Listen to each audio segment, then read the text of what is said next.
Hello, I welcome you to this short video where I will show you how to code in Python without installing Python. Here we will use the machine of Google, and for this we need to go to this colab.research.google.com and we log in with our Google account and the password, and we can start coding. So we start coding either by clicking here, or we can open a new notebook from here, and all these files are saved in our Google Drive. And in the Google Drive, this file will remain in a folder called Colab Notebooks, so that you can later enter to see what are your codes. So to keep the video short, I have written the codes to predict the price of a car. But in this video we will only discuss on how to code to handle the missing data of a dataset. And the dataset was collected from the tutorial by Cognitive Class, where they predicted the car price based on different features. So let's dive into coding.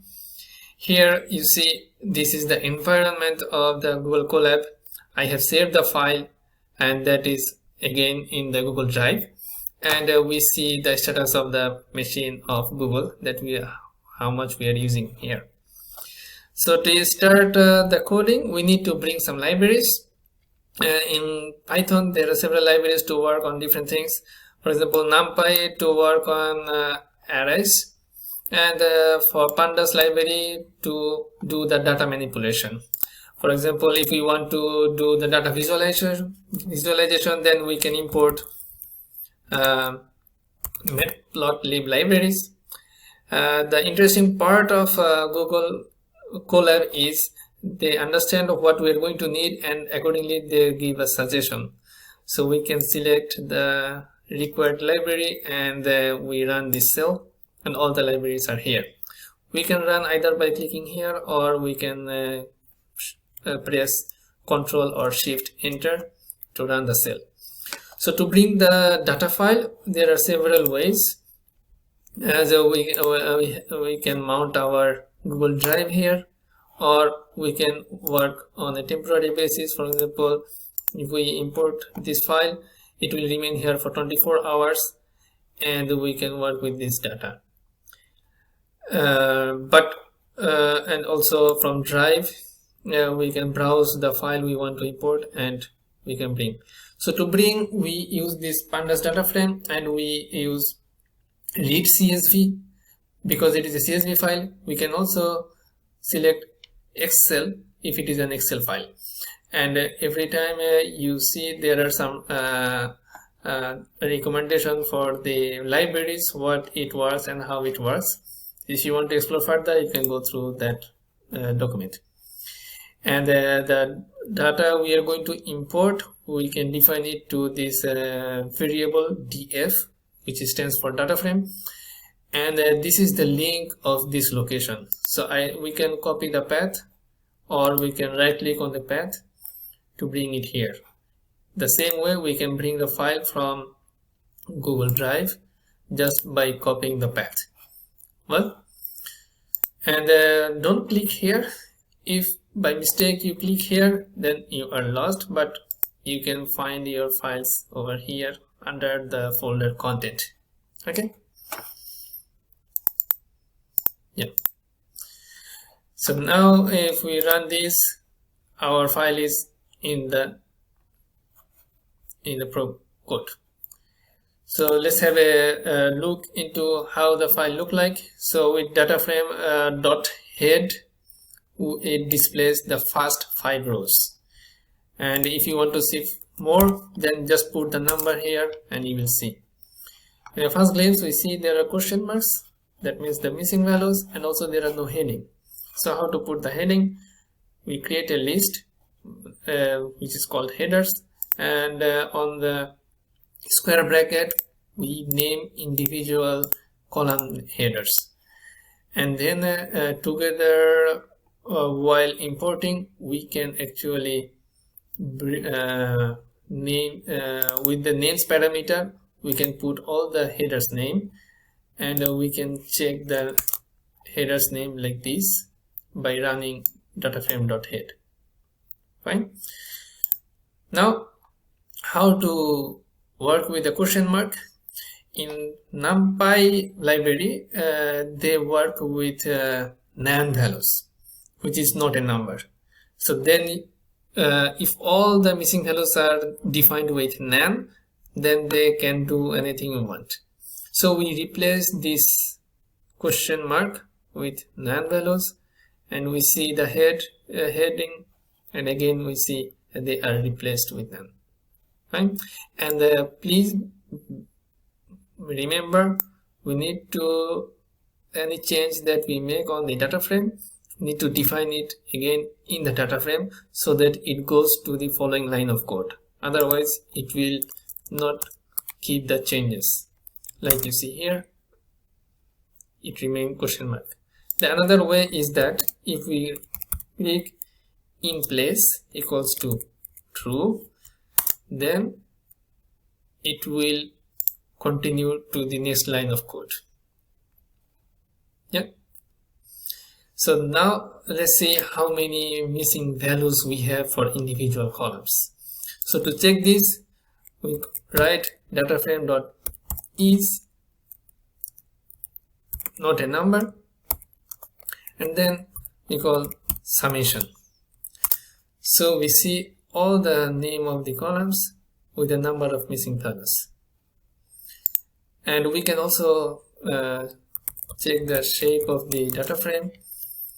You see there are 205 rows and 26 columns.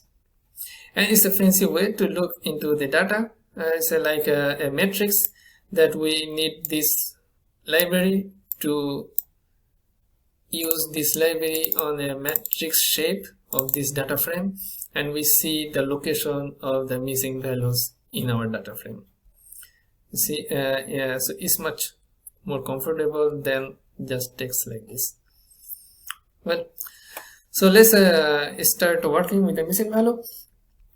As we are predicting price, so at first we will drop those rows which has missing values. Yeah. So so data frame, we write drop NA, which is not a number, and then in the subset we select the name of the column where the rows will be missed and will be dropped, and then x is 0 refers to the rows instead of x is equals to 1, which will refer to the column. So we want to drop the rows, so we select 0. If you don't write anything, by default it is 0, so you don't need to worry. And in place equals to true, so that this dropped column, dropped rows will continue further into the next code of next line of codes. Okay, so we run this, and there are how many? 4 missing values in price column. That means we have some problem with indexing. Like you see the indexing starts from 0, 1, 2, 3 up to 205. So we then reset the index with when there is drop, so true, and in place is true. And now we check the data frame. There are 201 rows, and we have this index up to 200 because it starts from 0. Now if we want to check the statistical summary, we just write dataframe.describe, and we see what is how many values we have, what is the mean value, what is the standard deviation, what is the minimum value and the maximum value, and this 25% and 50% values as well. One thing we notice that not all the columns are visible here, because if we check the types of the data frames, we see there are some objects and there are some integers and floors.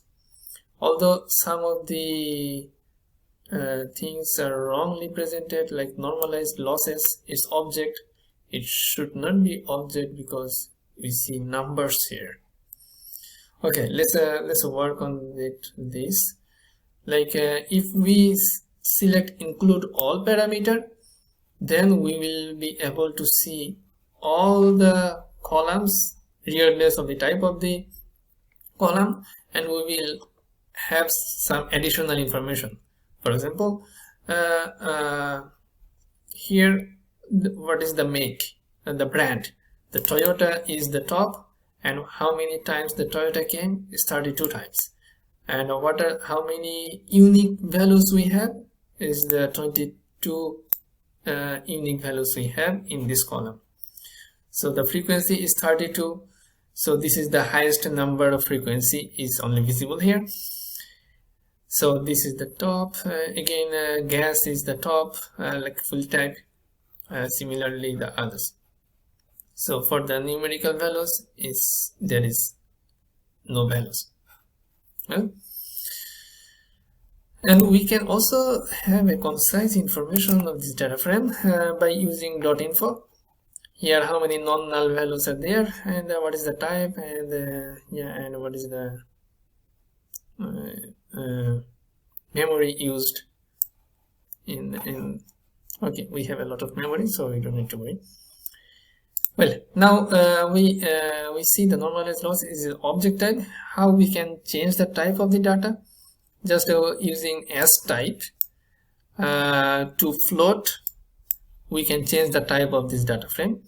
And again, please remember, we need to appoint it to this original data frame, and within this square bracket within columns, the name of the column actually refers to the data frame of this particular column. So it will not change anything on the other columns of this data frame. Well, so if we run this, so this type has been changed. And now let's work with the missing value. So there was one before drop NA, and now we will have fill NA. So we will fill the NA with our expected value, and we will select in place equals to 2. So what we are going to replace with, we can replace with mean value, median value, or mode value, or whatever we want. Even if you want to put only 4, then it will replace none values with 4.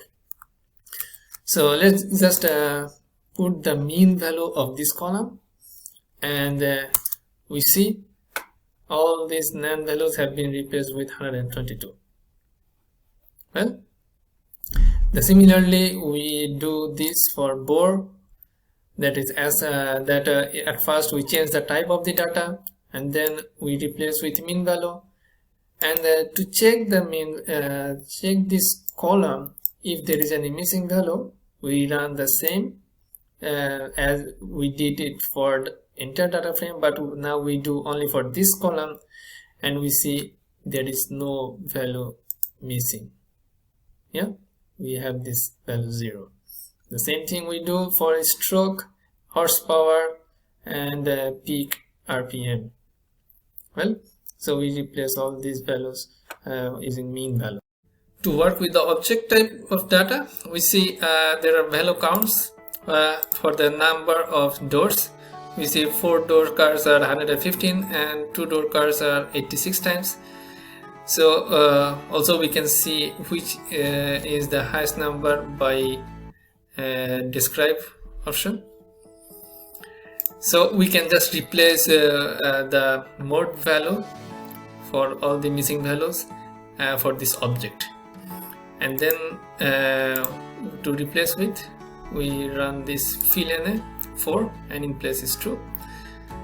And so now we have the data frame without all the missing values, and in future we will see how to do the data wrangling, and